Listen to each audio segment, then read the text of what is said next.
Join us this new year for new conversations at the Commonwealth Club.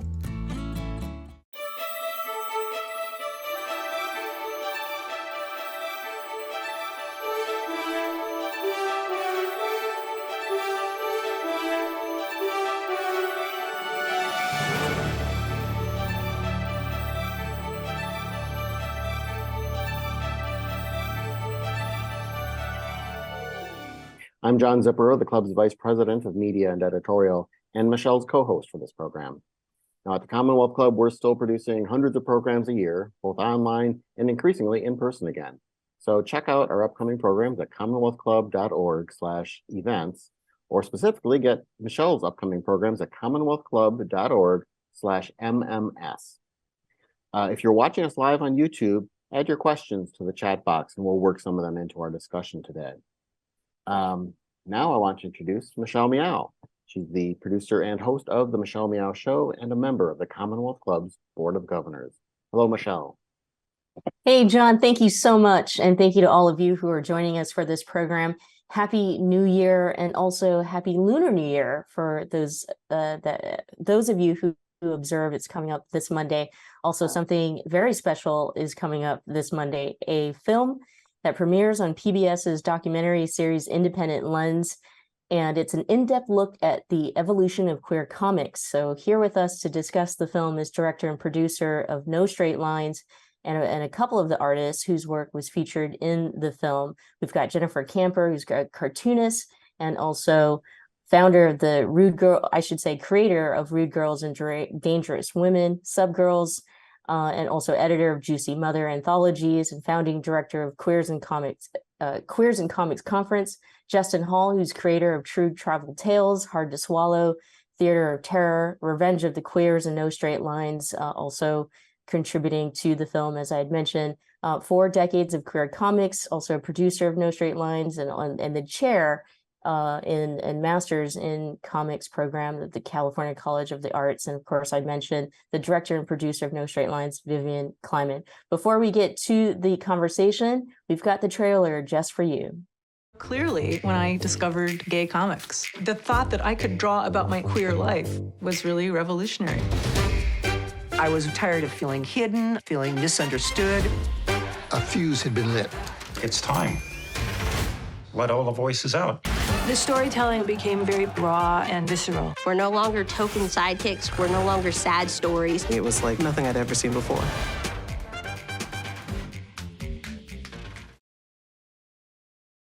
Well, welcome, everyone. Thanks so much for joining us. Thanks for having us.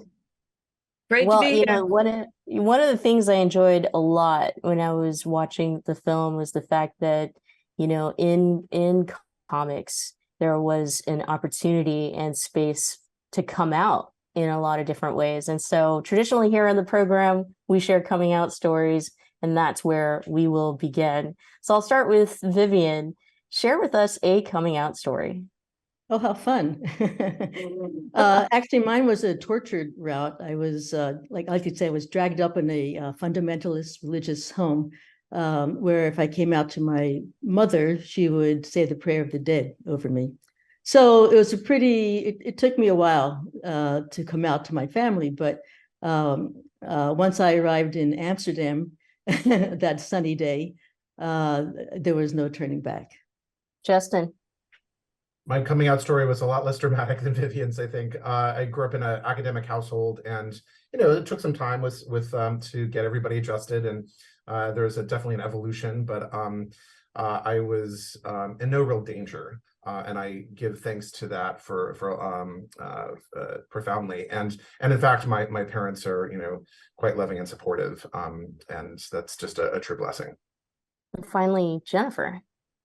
Well, I didn't really have to come out. I remember somebody was asking my sister when she found out I was gay, and she said, well, we always knew. So there were certain people I had to tell, but I luckily grew up in a very non-traditional family. So being queer was the least of our issues. Well, let me kind of ask. I have family envy. Well, let me ask a different type of origin story, if you will, and that is, how did you come to comics, both as a consumer of them, a reader of them, but then also, of course, being attracted to it as a creator and drawer and writer and inker and everything. Justin, why don't you go first? It's the comics are how I learned to read. I was a geek from the get-go. So and it's, oftentimes I think we think of it as a phase for children to go through. It was not a phase I ever grew out of. I just knew I loved this medium that combined verbal and textual storytelling, and just it sort of, it became the foundation of the way I sort of think about the world and the lens through which I see the world. So I always knew I wanted to make comics from the very beginning. Which is really nice to have a sense of purpose from childhood on. Jennifer? Yeah, I was the same way. I loved writing and I loved drawing, and I did both of those things separately, but comics were just something you could do together. And I think, when you're a kid, you live in a world of daydreams and make-believe. And, we just never stopped living in that world as cartoonists.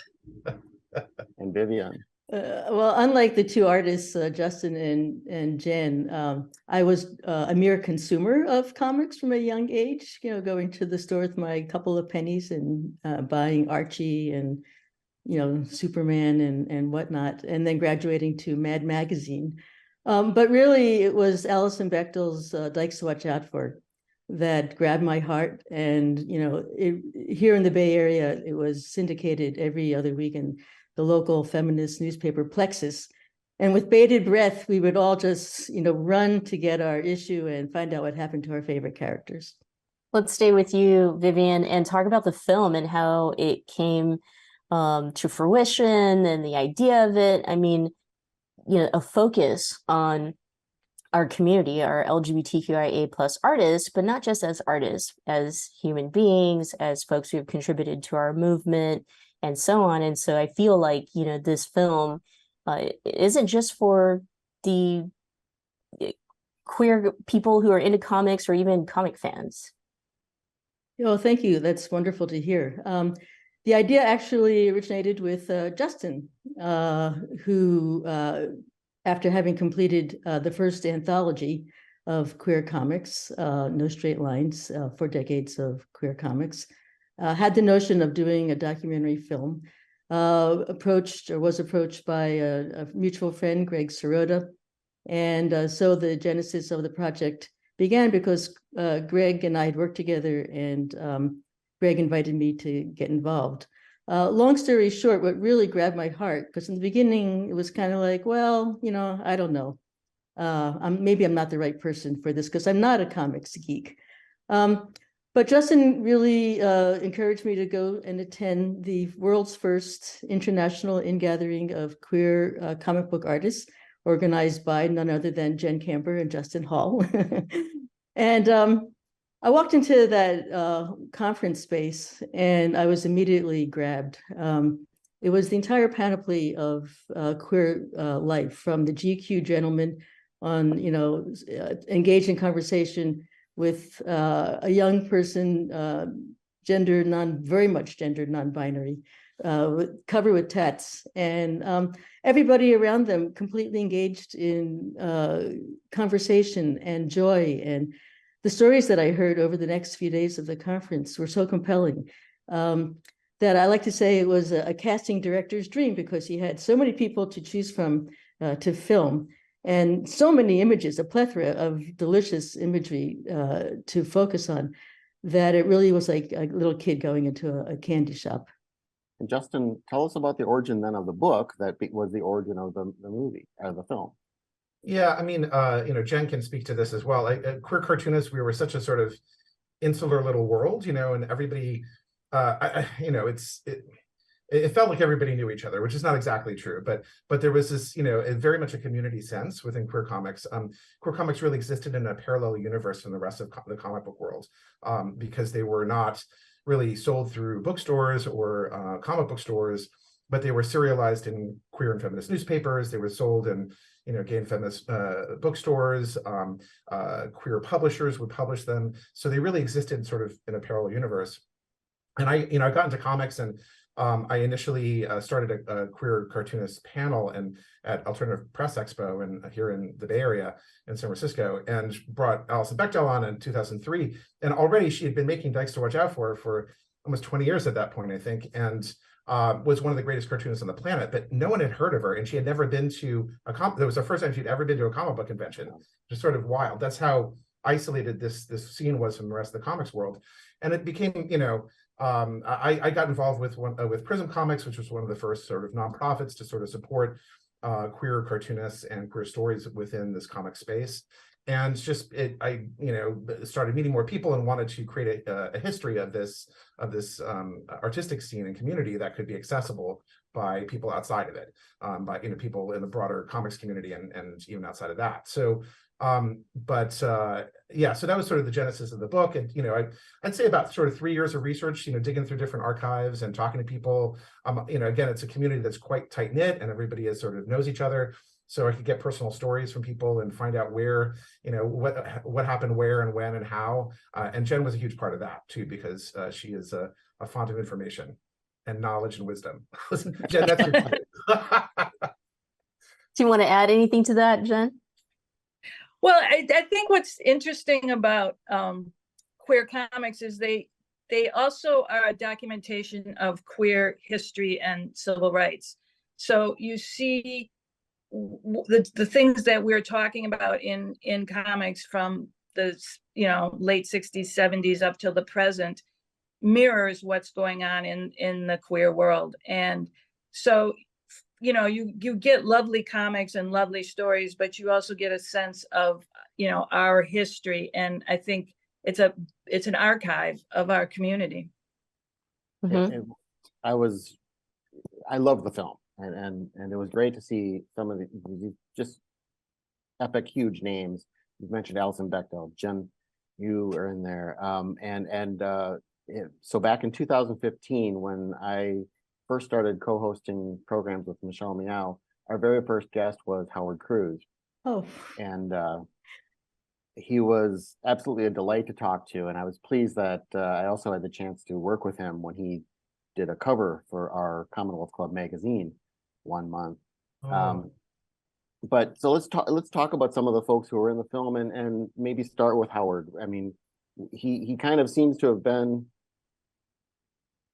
there through this evolution from pre-underground to undergrounds to mainstream to alternative comics to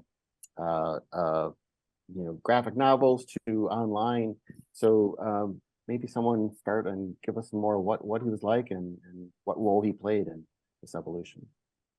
Yeah, Howard was definitely, we call him the godfather of queer comics, and he was doing his own underground comics and had some gay characters in those comics. And then he and Dennis Kitchen put together an anthology comic book called Gay Comics, and that's where many of us got our starts. Mary Wings and Roberta Gregory had already made their own lesbian comics separately, as discussed in the film, but those were really the genesis. Out of underground comics, people were saying, well, what about the queer stories? And Howard was a huge mentor for myself, for so many people. His comics are so spectacular. They're so complex. And he set the bar incredibly high for the rest of us. And he was also incredibly generous with his knowledge. And he was the person we all went to, like, how do you do a contract? How do you reproduce a, zipatone? All these technical questions that cartoonists might have. Howard was the go-to person. And he was so, generous with his time and his knowledge. Really, we all owe a huge debt to Howard Cruse, and I miss him tremendously. I'm so pleased that we have this film that documents him as well. I would just add that, oftentimes you don't want to meet your artistic heroes because oftentimes they're terrible people. And that it's not true with Howard. Like, Howard was as beautiful a person as his line work and as his art was, which is sort of astounding, right? And as Jen said, he was really the godfather of queer comics, and he, there was stuff that predated his work, but when he came out and he was the sort of editor of this foundational anthology series, and then everybody sort of looked to him also for sort of their artistic excellence and also just the sort of generosity of spirit. He kicked open doors and held them open for everybody else. And it's you know, you sort of wonder sometimes, like, how does an artistic scene, you know, are there develop and evolve, and are there sometimes people that will help that create a personality for that artistic community? And Howard is one of those people. It was a beautiful artistic community in part because he was so beautiful. And you know, I think, and Vivian can speak to this, that you know, when he died, you know, it was difficult getting this film done. You know, there was some dark moments of the soul of trying to like get this thing through to completion. And when he died, we were like, we have to finish, we have to get it done for Howard, because that legacy needs to be cemented. Yeah, let me add that at that conference, the first Queers in Comics conference, Howard gave an amazing presentation. I think he may have been the keynote. Yeah. But he essentially walked through the journey of his own life. And as I sat there, I understood that this chronology that he was presenting and the images, the samples of his work through all those decades that he was showing us, I knew that at that point that could form the outline, that could be the structure of a documentary film. And for a while I toyed with that as the principal organizing principle. You know, there's so many paths one can take. You know, I also want to add that part of the magic of his work, in addition to what Jen and Justin have noted, was he would do panels that were so that spoke of experiences outside of the queer world. You know, yes, the character in the comic has written their come out letter to their family, and then they throw it in the mailbox and they have last minute regret, but it's too late. It's already been put in the federal mailbox. And I thought to myself when he showed that slide, my goodness, that notion of regret. How many of us have had, you know, that wish that we could take back our words, take back that email and, you know, rewrite it. It just felt like the work was reaching far beyond the queer community. John also mentioned Alison Bechdel, and I think the way that Alison shares their work in the film, we look at it from his historical context, but also the evolution of Alison's work, period, right? And I think it was Rupert who had said, you know, a comment on Fun Home, and that it was like the pinnacle of Alison's career, but also it was a kind of a turning point for comics in a way, and it came off of what Alison had described as a dry spell for comics. And so we'd love to hear, you know, your thoughts on the evolution of queer comics. We'll start with Jen. Well, you know, you can look at the history of comics also as the history of publishing and technology. So, you know, the early undergrounds were sort of self-published and put out in, you know, head shops and whatnot. And out of that grew the idea of, oh, you can make your own comics outside of the mainstream. And so then queers, women, and people of color started infiltrating that heterosexual white boy world of underground comics. And like Justin said, we had our own queer newspapers, bookstores, and publishers just because we had to. Nobody else was going to publish our work. And then you got the rise of big box stores that actually started having LGBTQ sections. And then you also got the idea that, you know, mainstream or independent publishers might publish a queer book.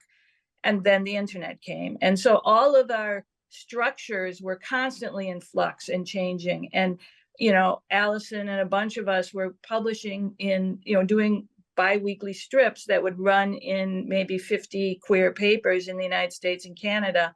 Well, when those started drying up, where do we go? Do we go to the internet? But how do you get paid? And that's what Alison was struggling with when she finally decided to do her graphic memoir.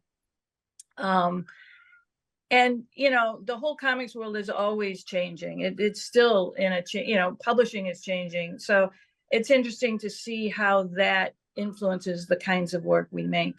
Yeah, the owner of, from what I understand, the owner of Firebrand Books, which was an underground lesbian publisher, was the one who to suggest to Allison to make a graphic novel, because Allison was struggling as the queer newspapers were folding, and to make a living, because Dexter Watch Out For was being run in fewer and fewer papers. So she embarked on this sort of 7-year journey to get this graphic novel done about her family, graphic memoir. And then by the time that it was ready to publish, that Firebrand Books was no longer around. Luckily, at that point, that book was picked up by Houghton Mifflin. It was sort of that was the moment in history where a big queer graphic novel of that stature was able to sort of move over into the mainstream. You look at Howard's Stuck Rubber Baby, and that was put out 11 years earlier in 1995. And it's too early, right? Like, the world wasn't ready for a big queer graphic novel, which I would argue that Stuck Rubber Baby is maybe sort of the closest thing we have to the great American graphic novel, because it's about the civil rights era. It's about sort of coming out in Alabama.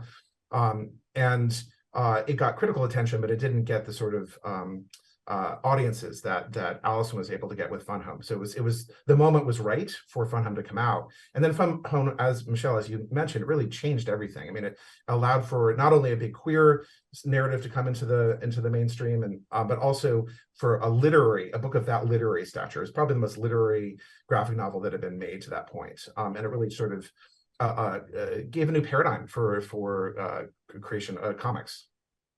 Yeah, I just want to add that the gatekeepers were changing. When Howard's Stuck Rubber Baby came out, the New York Times, most major publications would not review a comic book.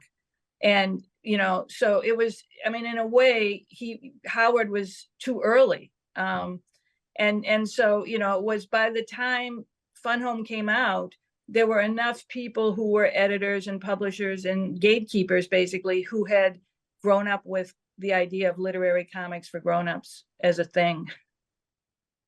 One thing I'd like to add to all this is what I really enjoy having had the opportunity to not just include Allison in the film along with the 4 other wonderful pioneers of queer comics, but to show the influences on Allison, and that Allison didn't just arrive from Mars, pristine, MacArthur Fellow ready, talent, but that there's this whole, there were a few decades of artists prior who influenced her and from whom she learned, as Jen said, from Howard Cruz, and then also we had the opportunity while Allison was in her studio showing some of her personal techniques. She also talks about her, oh my God, this is really crappy. And she, she was willing to show the dirty laundry, as it were, or the mistakes that she made, and the crappy paper and crappy ink. And I didn't know what I was doing. And here, look, this is much more professional 20 years later. So I think it's really an important opportunity for younger artists to witness this great talent, and that she didn't just arrive as a finished package, but it took a lot of hard work and self-discipline and dedication to arrive at. If I could, Vivian had this amazing idea within the film to include this sort of Greek chorus of younger queer comics creators, and that I think really solidifies that idea that you're talking about, right? That this work by these sort of pioneers opens these doors and then influences generations that come afterward. And Jen really worked on this a lot with the Queers in Comics conference, which was really about, in a lot of ways, connecting the older generations to the younger generations coming up, and so that they can meet each other, and sort of, the older generations could get that validation of, like, your work really mattered, like it was important stuff, right? And the younger generations could then meet the people that had sort of opened these doors for them. And we try to show that in the film. A lot of the younger generation is actually former students of mine. So it's sort of, they had to know this history because I was teaching that. So if they're going to pass my class. But I think that's a really, with queer history and comics history are both histories that get swept under the rug and oftentimes aren't really given a validation or aren't shown properly. So to do a film like this is really important, and other projects like this is really important to reclaim our history. We have some behind the scenes clips that Vivian sent to us, and so let's play a little bit from those clips.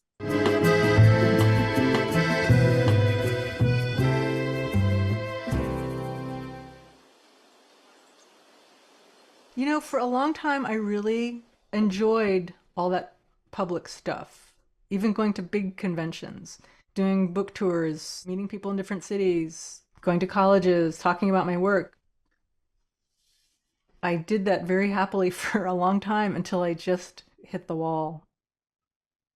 I think it was with the musical and all the increased publicity stuff I had to do for that. I feel like I almost had a nervous breakdown. I didn't actually, or maybe I did and I was too busy to notice, but I'm like so done with it. But for so long, of course, everyone wants attention and recognition for their work, and it was so important to me to be able to talk to people about what I was doing. But now it's the last thing I want to do. I'm sorry, I shouldn't talk in public about how burned out I am about talking in public.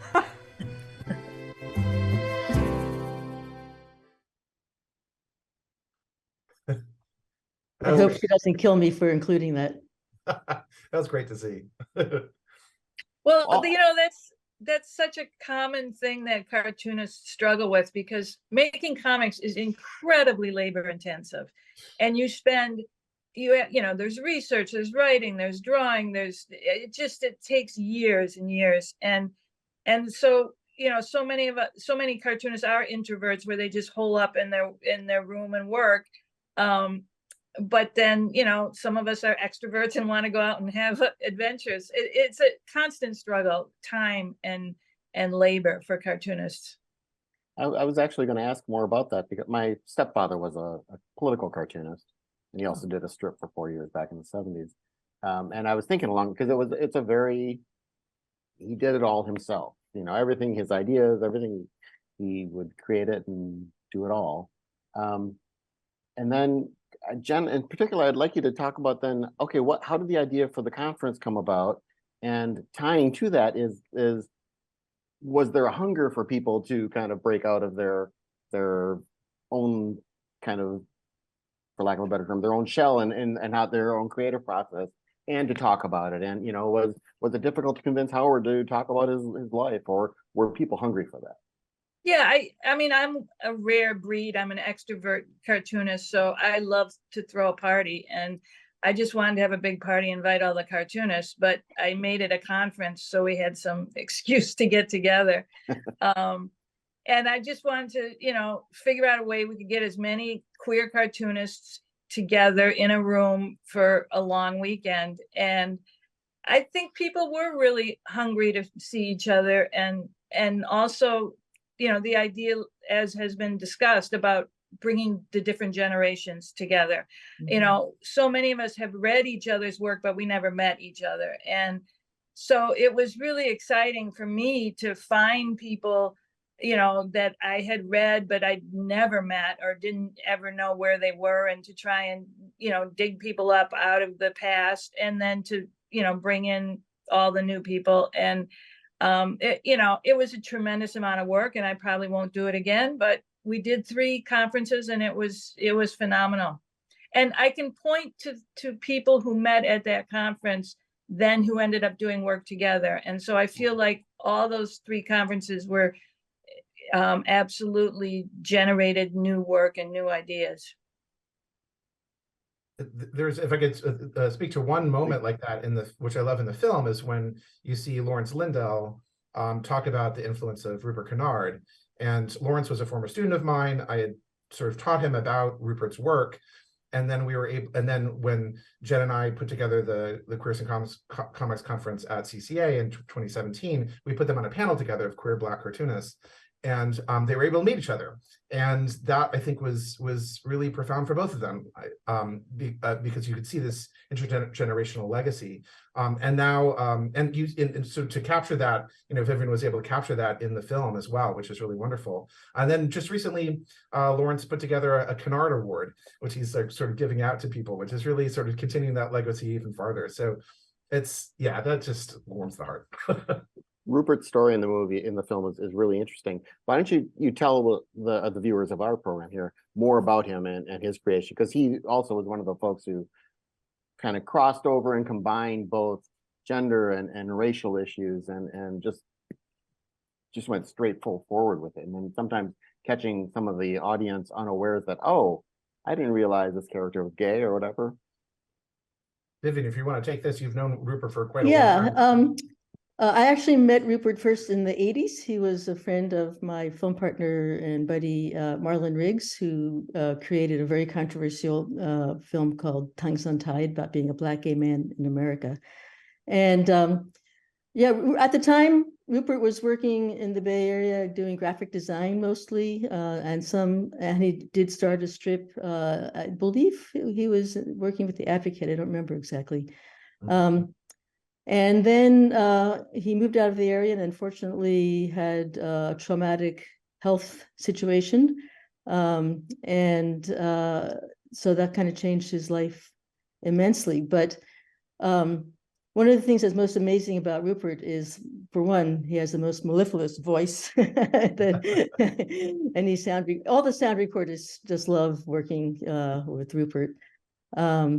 And such a unique contribution in the history of comics, not just queer comics, of the courage to come out of a world where he found himself drawing white superheroes, and then suddenly all of a sudden realizing, hey, what's going on here? I'm a Black gay man. Why can't I draw my own life?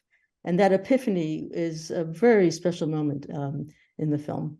So talking about evolution, we actually were talking a lot about technology before the program began and how interesting technology is. It's working, in 1 minute, and then the next it's not working.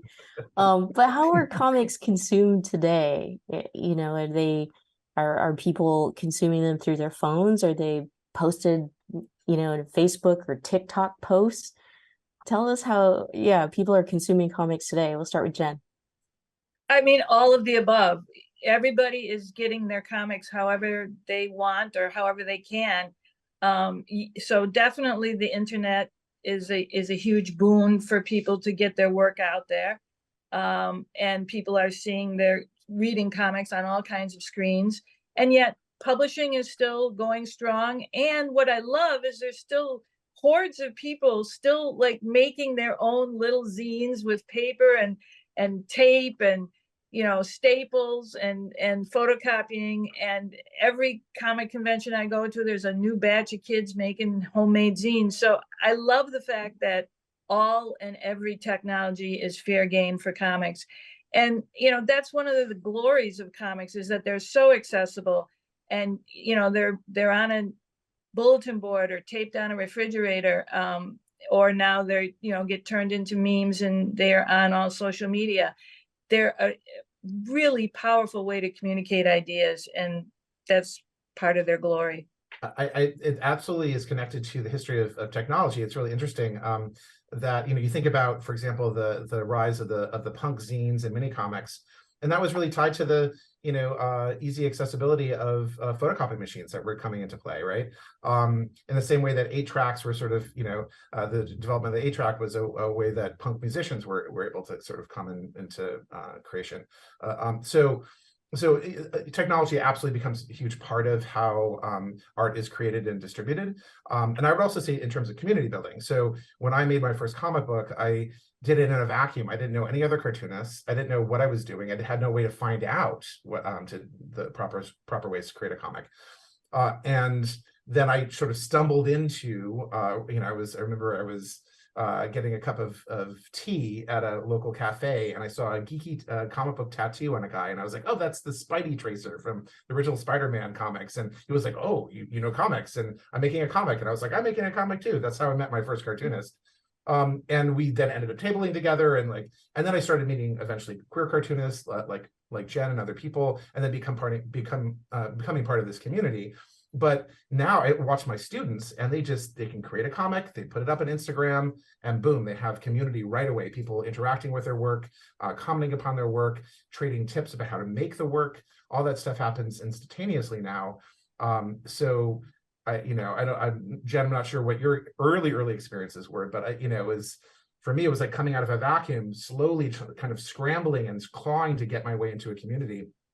And that happens really quickly now because of technology.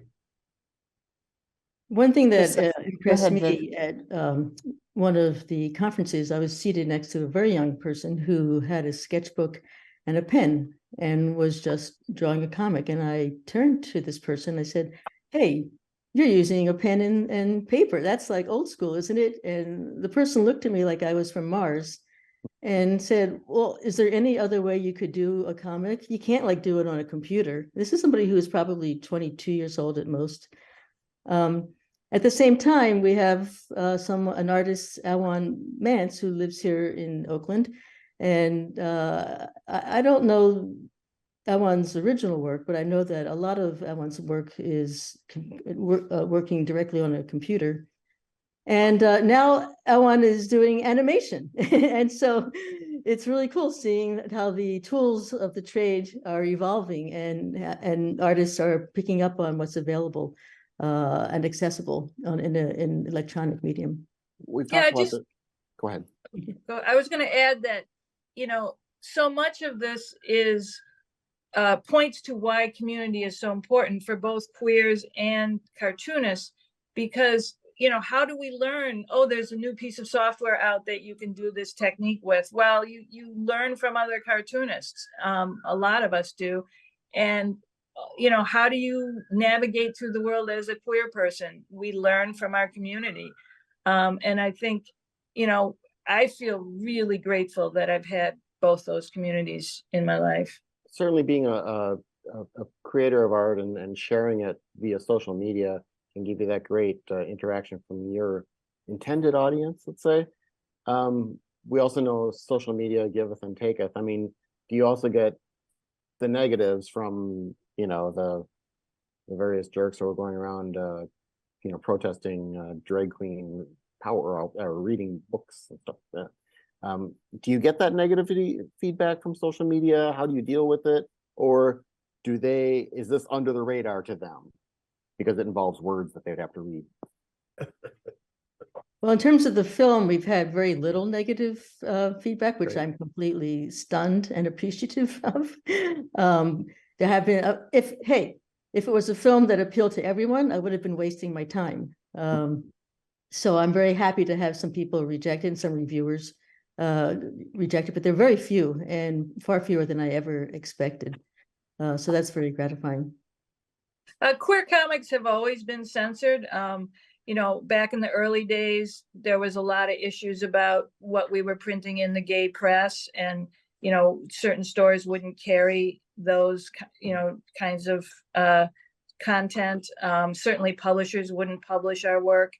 And even today, all these censoring the books in the school libraries and whatnot, queer content and comics tend to be the top of all those lists. And I think it just, again, shows the power of words and pictures together. If you have a piece of prose that describes, two women having sex, it suddenly, that sort of stays under the radar. But when you draw a picture of it and have words with it, then that's really scary to some people. So that just makes me realize how important comics are. There is also, like, as this this very unique artistic scene was so sort of hidden from the rest of the world, right? Because it was very much within this insular world of queer media. And as it's gotten more accepted, it has also become more vulnerable to the attacks you're talking about. I mean, one of the people in the film is Maya Kobabe, one of the sort of Greek chorus of younger cartoonists, another former student of mine. And Maya did Genderqueer, which is a graphic memoir about being non-binary.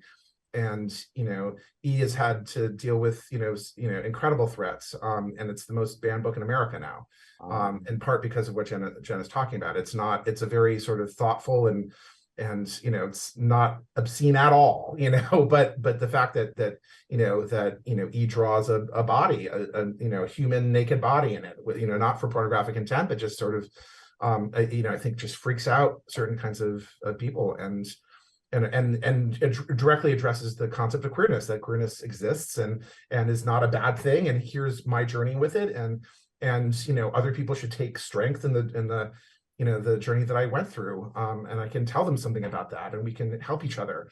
That whole concept is so dangerous, right, for people who don't want us to exist. And I just want to add that, you know, these people who are objecting to this kind of work are actually only giving it more publicity. And, you know, so all of these banned books are now being made available from certain libraries and, you know, getting a lot of publicity in the press. So, you know, it's a thing that doesn't really, it's not really rational. Most of the people who are complaining on the books haven't even read them. They just got a list and they said, oh, these are the books we want to get rid of. What's scary is when it does turn into violence against cartoonists, and particularly trans cartoonists are being targeted a lot. But ultimately, the art does win, because any kid that's told, don't read this book, that kid is going to go out and find that book. I would. Yeah. I was just thinking a new marketing strategy. Well, you know, let's talk about the current political environment and its contribution or its impact on we as LGBTQIA plus artists and people. We know that in queer comics, right, we have covered HIV/AIDS, we covered ourselves in existence, marriage equality, some of those political issues that have sometimes shaped the stories that we tell. What can you say about the current political environment and how it may have impacted storytelling in comics? For some reason, I feel like, Jen, you probably have some thoughts around this. Jen has thoughts about everything. So I have thoughts about everything. Whether I should say them all is another question.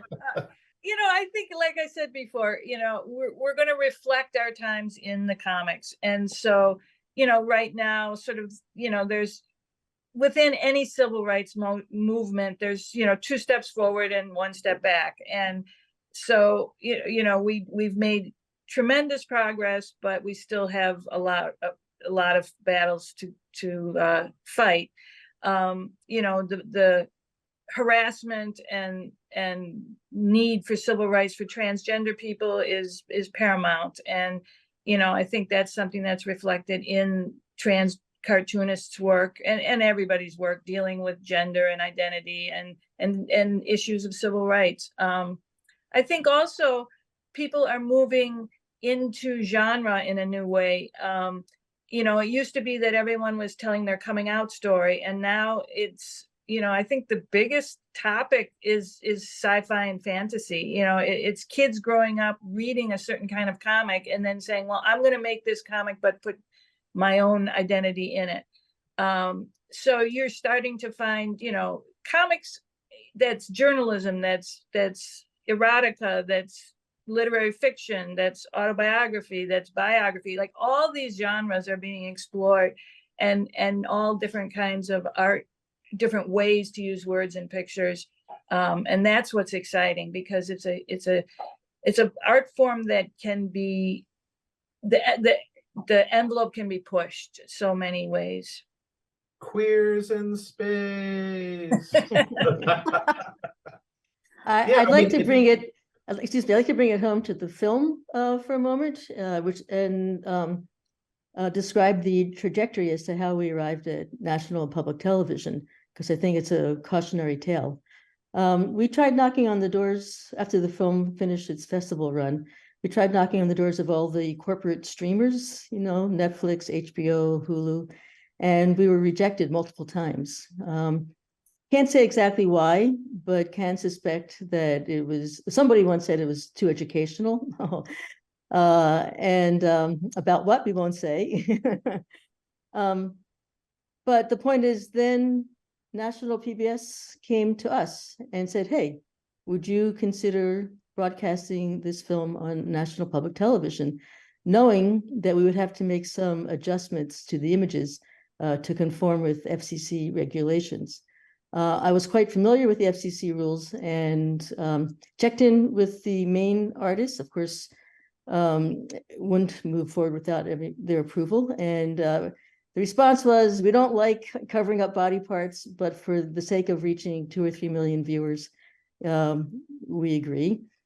And so began a long journey down a road that went far beyond FCC requirements.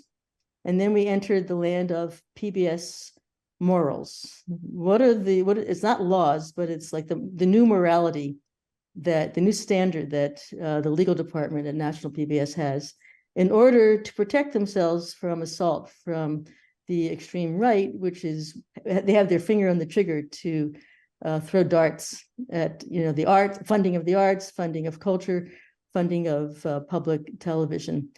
So it was it really was a barometer of where the culture wars are today, and quite different from where they were in the early 90s when a film like Tongues and Tide was broadcast on national public television. And at the time, by the way, the head of public television was a Mormon, Bruce Christensen. So yeah, we are at a very different place in terms of what cannot be revealed to the general public on public broadcasting.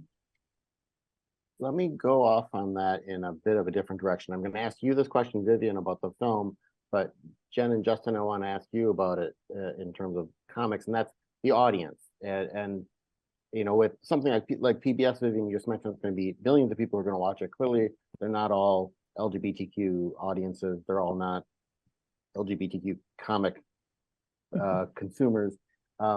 So aside from standards and practices sort of thing, in communicating, was your intention, or who did you intend it to reach as an audience originally when you were pulling this together?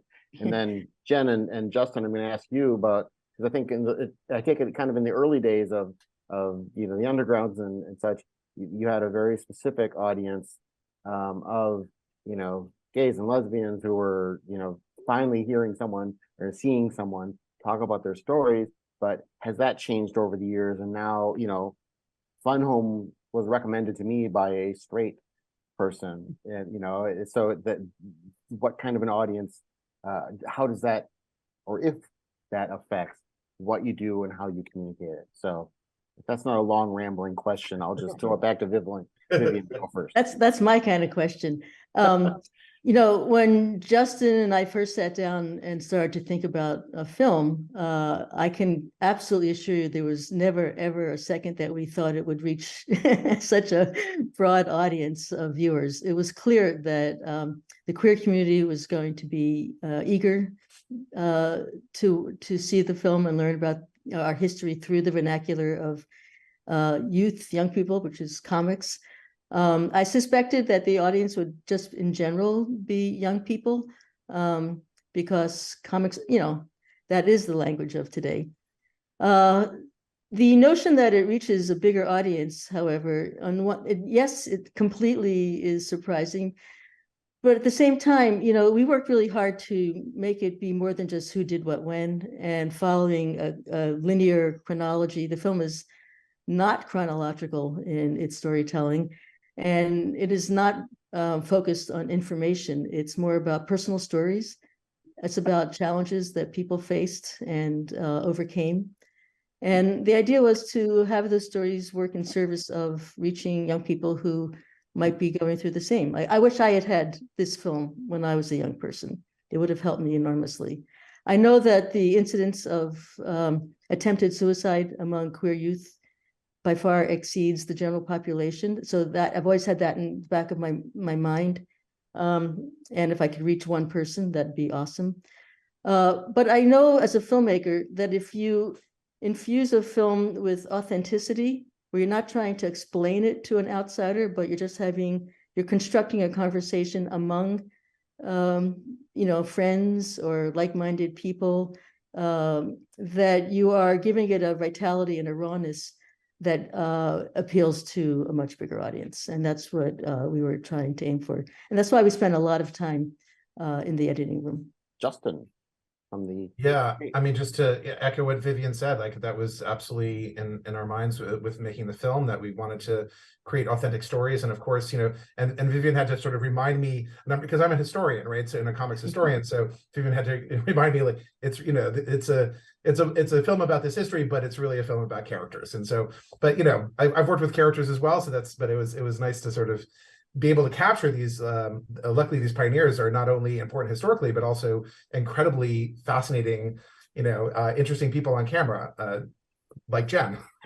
And then in terms of the comics I make, it's interesting because I feel like, when I first started my career as a cartoonist, I definitely was making I made comics that weren't queer as well, but then when I was making queer comics, it was really for an insular audience, and that has changed. That really has changed. Where I feel like the authentic storytelling whatever authentic storytelling you can bring forward is something that will be acknowledged and consumed by people who are interested in storytelling in general. So I show all different kinds of stuff to my students, for example, and they eat all of it up. I think it goes to speaks to the power of good art, where you can look beyond your own life experiences to with a compelling story and see beyond yourself. And that's one of the reasons we make art, right? Is to have that kind of communication and transcendence. Okay. And John, I'll maybe just add that, when I started doing comics, as a cartoonist, your first reader is yourself. And so you're making the comics that you want to read. And then I kind of always just figured, well, there's some other dykes out there like me who might enjoy it, and I still kind of think that way. And I forget that there's, a whole bunch of other people out there in the world that could read these. But I also write in this, coming from my perspective, a queer woman, half Arab, lives in New York, there's a certain age. It's like, there's a certain perspective there. And I just assume the reader knows that. And it's interesting that years ago, not non-queer people or even non-queer women would not understand a lot about lesbian culture. And I think still a lot of people don't, but more people are cognizant of certain things that we all just as queer cartoonists take for granted. And that's kind of an interesting change I've seen over the years. I would say that there's sort of interesting alchemy where, like, if you try to make work that's accessible for everyone, the work becomes flat and boring and nobody cares. But if you make work that's really specific and authentic to your experience and sort of, peels back or opens the doors for other people to look in, that can resonate like way beyond what you might expect. So that's really exciting to see that work happen, And I'm also so grateful for Vivian and Justin to make this movie, because people who've never even thought about comics as a piece of literature, or that there are queer comics out there, will suddenly, learn about it. And it brings in a whole bunch of new readers, which I think is fun. So is there still an underground? Oh, yes. Yeah. Absolutely. There's always work that's not accepted by the mainstream, and it's still going to be made. Yeah, I mean, it's interesting. In the past, certainly, if you had any queer characters or any queer themes, because the mainstream, avoided it like the plague, it was necessarily going to be a queer comic, right? It was going to necessarily be underground, and that's not true anymore. You have a lesbian Batwoman, you've got a gay Green Lantern, or whatever, So, but I would say that there's still, it's not the job for the mainstream, like a gay Archie character or a superhero, to talk about like poke fun at and analyze and really dissect the queer experience from an insider's point of view. It's their job to like punch villains, and maybe they might be queer. Representation is incredibly important, and absolutely, and those stories reach so many people, and especially younger people, as Vivian was talking about. So that's really important, but we still need the underground, right, to sort of do the harder work, the more in-depth work of looking at our experiences, our life experiences, our realities in a more complex way, and that falls to the underground. So there's going to be, there's queer underground stories that will continue to be needed and devoured by those who need them. Talking about gay characters and storylines in mainstream comics, are those being drawn and written by queer artists and writers, or by straight writers? Does it matter? I think that's a really interesting question. And in terms of the mainstream comics production, representation has happened sort of haltingly, right? So initially the first appearance of a certain identity that is not, you know, straight white male. It tends to be created by the straight white males. You know, Black Panther was created by Jack Kirby, right? But you know, eventually you get to a point, and oftentimes it's incredibly clunky. So the first you know, gay superheroes were like really awkward, really just terrible. And you know, immediately got, you know, sort of space versions of HIV and all this stuff. Really awkward storylines. But then, you know, that's changed, right? So now the industry is much more savvy. You have someone like Sina Grace, who's in our film as one of the Greek chorus. He wrote an Iceman series for Iceman as a gay character in the X-Men for Marvel Comics. So they've gotten a lot more savvy about this, and the representation is much better now. I can't believe we've spent an hour talking about queer comics, and we can go on and on and on.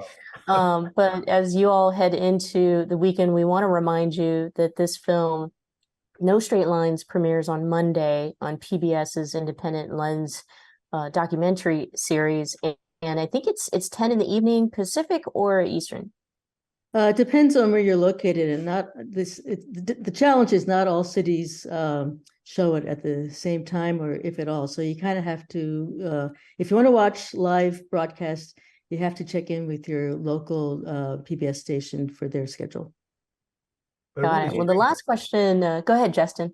I was just going to say, and Vivian can jump in here, but it will be streaming for 3 months for free on the PBS app. So it's, you know, you can get this film for free, and then after that, I believe for 3 years, if you are a paying member of PBS, which is a wonderful thing to do. Oh, good. I'm on a 3-year track then. I'll just keep watching that over and over and over. In the Bay Area, though, it's most of our watchers are here in the Bay Area. It's 10 p.m. on KQED Monday evening, the 23rd. Gotcha. The last question goes to you. I think, you know, what you said, what the experience of bringing this film to an audience and then finding, you know, partner with PBS, but also the fact that PBS has to have some clause or a response and it pertaining to this, their safety, and this idea of an extremist group possibly, you know, some kind of an attack. There's just something incredibly fundamentally wrong about this. And so I'm hoping in this way that you talking about it, you bring this film to a platform like PBS, that we're going to wake up to say and take a stand at some point. This is wrong, and we've got to do something about it.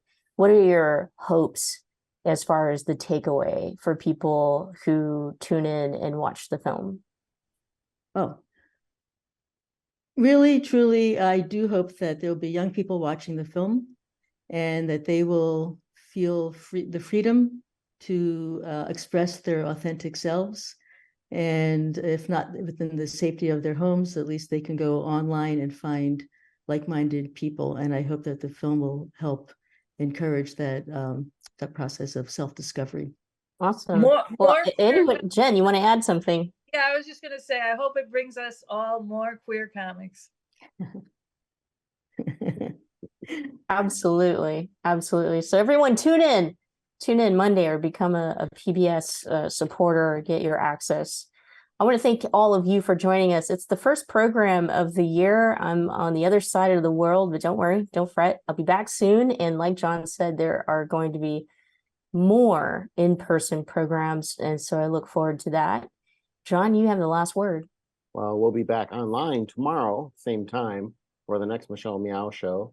Until then, I'll add my thanks to our 3 special guests today. And last but not least, thanks to all of you for watching and listening online. You can learn more both about upcoming programs as well as getting audio and video of past programs at commonwealthclub.org/MMF. So stay safe and have a good rest of your week. Goodbye.